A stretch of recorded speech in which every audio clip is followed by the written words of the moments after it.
Hi there, in this video we're going to be solving the following problem. Use implicit differentiation to find dy dx in terms of x and y for the following function. So now what the first thing we want to do here is find the derivative of the first term, or 2y cubed. So that the derivative of 2y cubed is just going to be 6y squared. So 6y squared add, then we find the derivative of the second term, and notice it's two things being multiplied together, and we're going to have to use the product rule for this. So the product rule is, it is the derivative of f multiply g add the derivative of g multiply f. So in this case, f is going to be x and g is going to be sine y. So the derivative of x is just going to be a 1. Then we leave g alone, so we're just going to have a sine y here. Then we add the derivative of sine y, and to do that we have to use the chain rule, because notice we have a y inside the sine. So the chain rule is basically the derivative of f, leave the thing inside alone, then multiply the derivative of whatever was inside. So the derivative of what's on the outside is sine. That's going to be cosine, so cosine, and we have to leave whatever's inside alone, so it's going to be cosine y. Then we have to multiply it by the derivative of whatever's inside.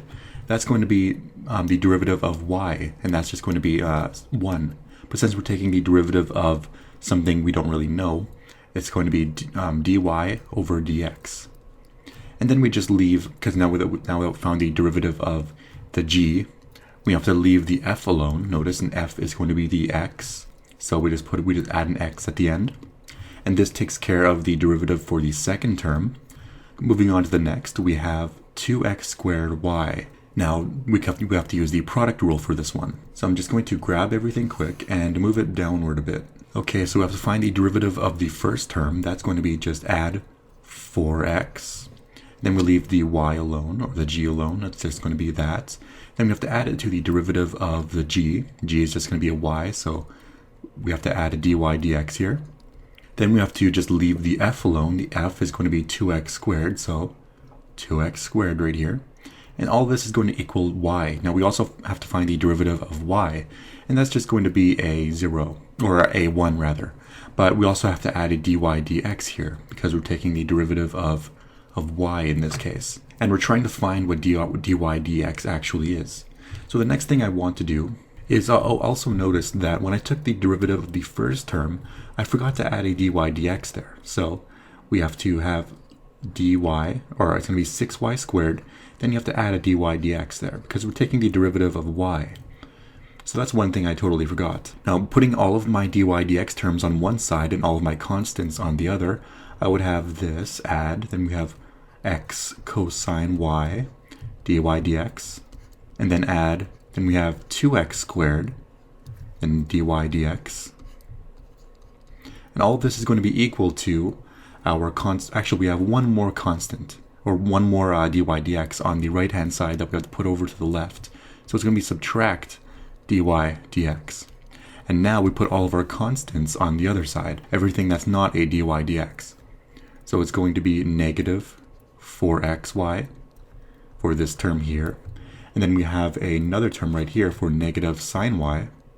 And that appears to be all of the constants. So now we just factor out dy dx from the left-hand side. So we have this, then we have 6y squared. Add, then we take it from this term. It's going to be x cosine y. Add, then 2x squared.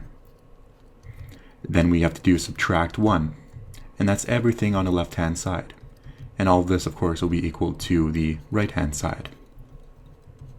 So the next step is just to divide both sides by this right here, just to isolate dy dx. And if we did that, we would have 6y squared add x cosine y add 2x squared, and then subtract 1. And this would be our final answer right here. So I hope you enjoyed this video. If you have any questions, feel free to ask in the comment section below. And I do hope you're having a fantastic day.